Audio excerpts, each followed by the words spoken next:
Bonjour. Alors je vais essayer dans une vidéo là d'illustrer ce qu'est l'éveil, comment cela se produit pour la conscience.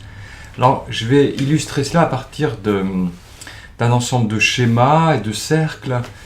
Et j'ai trouvé l'idée chez une mystique chrétienne du XXe siècle qui s'appelait Bernadette Roberts, qui avait envisagé effectivement la découverte de l'éveil à partir de cercles. Alors j'ai un peu modifié son travail et je vais voir ce que ça donne. J'espère que que ça aura un sens pour vous. Alors d'abord, dans la vie quotidienne, quand on n'a pas conscience de cet espace, de cette ouverture qu'on est, eh bien notre conscience est dirigée vers l'extérieur. Nos cinq sens sont dirigés vers l'extérieur. Et au centre de ces cinq sens, au centre de la roue en quelque sorte de laquelle partent les cinq sens, eh bien il y a un individu, il y a un moi. Nous pensons être un moi qui regarde. Je regarde, c'est moi José Leroy qui regarde. J'entends, c'est moi José Leroy qui entend.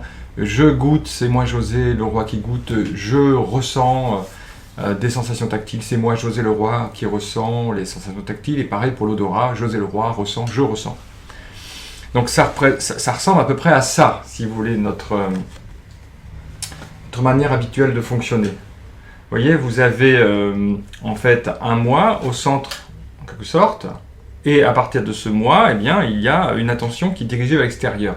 Le cercle blanc la représenterait la conscience. Alors, évidemment, c'est une analogie, on ne peut pas représenter la conscience par un cercle, c'est sûr.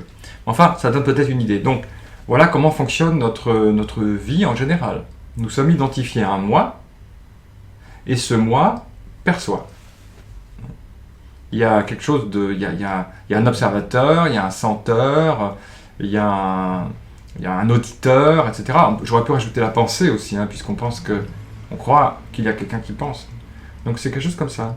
Le centre est occupé par un individu, moi. Alors, vous mettez votre photo au milieu et vous savez à peu près comment ça fonctionne.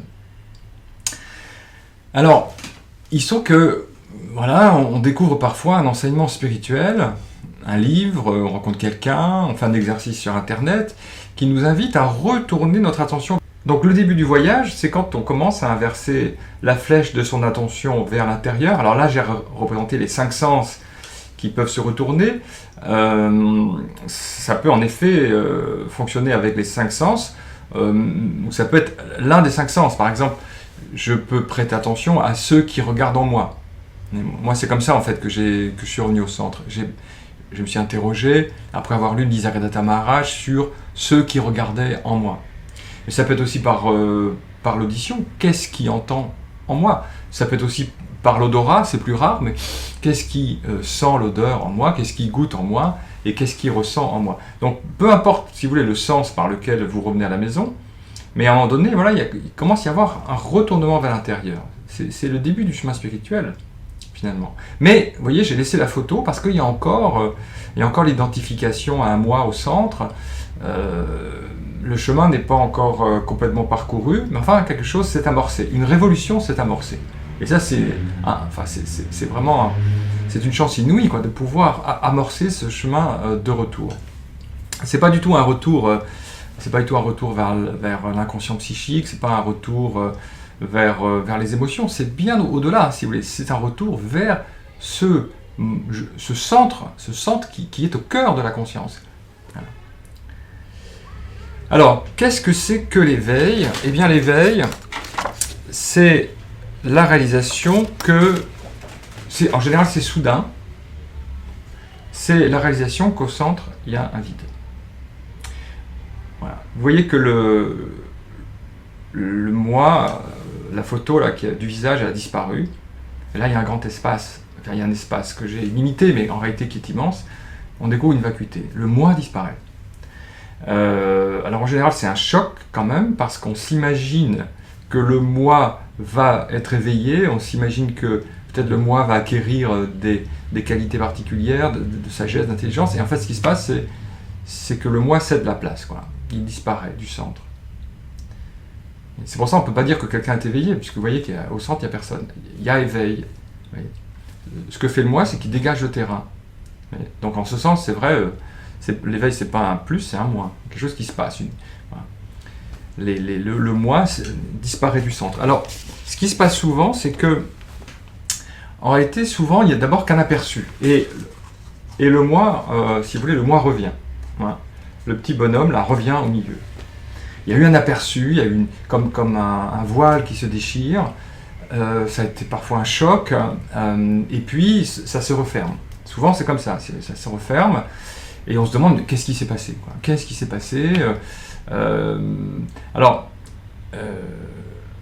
dans ma vie, en fait, ça s'est produit comme ça. J'étais dans un café. Je réfléchissais au l'enseignement de Nisargadatta Maharaj, et pendant à peu près une demi-heure, je me suis retrouvé. Enfin, j'ai disparu, en fait. Il y avait juste le café, c'était Café Beaubourg, à Paris. Il y avait juste le café, baigné dans une lumière incompréhensible, inouïe, nouvelle. Je ne savais pas du tout ce qui se passait, j'étais stupéfait. Il y avait stupéfaction. Et puis le petit bonhomme est revenu, quoi. Le petit José est revenu au centre. Et voilà, on se dit, mais qu'est-ce qui s'est passé? En plus, comme je ne savais pas vraiment comment c'est arrivé, j'étais incapable de le faire revenir. Donc au début, il y a des aperçus, ça peut être, vous voyez, voilà, plusieurs aperçus. Parfois, ça arrive même à des gens qui n'ont aucune recherche spirituelle, qui sont devant un beau paysage, qui écoutent une belle musique, ou qui sont dans une profonde dépression, ou qui tombent amoureux, enfin, plein d'occasions, plein d'événements peuvent être l'occasion de cette découverte. Donc, évidemment, quand vous n'avez aucune recherche spirituelle et que ça se produit, ça peut être source de désarroi, d'interrogation, voire même d'effroi, parce qu'on a l'impression qu'on a disparu, quoi, voire même qu'on est mort. Où est le moi? Où suis-je? Et puis, il y a parfois, voilà, il y a des retours comme ça. Et l'éveil, c'est quand vraiment il n'y a plus de retour. Il y a une certitude que notre vraie nature, c'est à la fois, disons, la conscience et l'espace vide au centre. D'ailleurs, en fait, les deux ne sont pas différents. Alors du coup, là, ce qui se passe pour l'attention, vous voyez, c'est que l'attention, les 5 sens sont à la fois dirigés vers l'extérieur, c'est-à-dire perçoivent le monde, et en même temps perçoivent la source vide. C'est-à-dire que là, en ce moment, il y a vision donc de la pièce, et en même temps, conscience de la vacuité. Il y a écoute du son, et en même temps, reconnaissance du silence. Il y a, bon là, il n'y a pas d'odeur, mais il pourrait y avoir une odeur d'une rose, par exemple, et en même temps, la reconnaissance de la source qui hume et qui, elle, est sans odeur, etc. Vous voyez ? Donc, l'attention, ici, est à double sens. C'est ce que Douglas illustrait avec ce geste-là, vous voyez, qui est presque comme un mudra, finalement. Vous avez une flèche de l'attention qui est dirigée vers le monde, donc le monde est vu, bien mieux qu'auparavant d'ailleurs, et puis vous avez une flèche de l'attention qui est dirigée vers la vacuité. Parce qu'en fait, la vacuité, ce centre vide que je désigne ici, il est exactement au-dessus de vos épaules. Donc là, si vous voulez, quand je désigne au-dessus des épaules, j'invite au retournement de la vision, en réalité, vous voyez, de la vision. C'est une manière pédagogique d'en parler. Donc là, si je vous invite à faire le retournement de la vision, eh bien vous pouvez percevoir ici, vous voyez, au-dessus de vos épaules, un grand espace clair, une vacuité, remplie du monde. Remplie du monde. Alors, que devient finalement le petit personnage, hein, le petit José eh bien, il va devenir périphérique. Et il est toujours là, voilà, le petit José il est toujours là, mais il n'est plus au centre. Le centre est libre de ce petit José, ce qui est une bénédiction incroyable. Donc, il est là, il est important, il est précieux même, il est une expression finalement de la conscience, mais il n'est plus au centre. Et si jamais il revient au centre, ce qui peut arriver d'ailleurs, hein, si jamais il revient au centre, c'est-à-dire s'il a la prétention à nouveau de revenir au centre, eh bien la pratique de l'éveil consiste à le remettre ici, à la périphérie. Vous voyez ? Mais voilà, il est connu, il est reconnu que notre vraie nature, c'est cet espace. Voilà. Alors j'espère que ce petit montage de cercle vous aura éclairé. Et alors, donc Douglas nous faisait faire un exercice avec cette carte-là, vous voyez. où ici vous avez la vacuité, et puis ici, donc dans le miroir, là, le petit bonhomme, c'est-à-dire le petit personnage, donc pour moi, José, pour vous, vous mettez votre nom, votre prénom, et là, ici, eh bien, c'est l'espace de la conscience, c'est ce que nous sommes vraiment. En fait, nous sommes la conscience et tout ce qui remplit la conscience. Hein. Nous sommes la conscience et le monde. Et donc, il nous faisait faire cet exercice, vous voyez, qui est un retour au centre. Alors, je ne sais pas si ça va marcher avec vous, vous voyez. Donc, si j'approche, vous voyez, et ça marche pas mal. Si j'approche cet espace de vous, eh bien, hop là, vous devenez l'espace. Vous voyez. Et là, l'espace, il est à distance, il est limité et il n'est pas éveillé. Hein. Mais si on le rapproche de vous, il faudrait que vous soyez là dans la pièce avec moi, mais si on le rapproche de vous, eh bien, vous voyez que l'espace devient de plus en plus grand. Voyez. Les limites disparaissent et puis vous devenez cet espace. Vous revêtez l'espace. Et dans cet espace apparaît, pour l'instant José, mais la totalité du monde. Hein. Il suffit de regarder, tout apparaît dans la vacuité, dans la conscience. Voilà.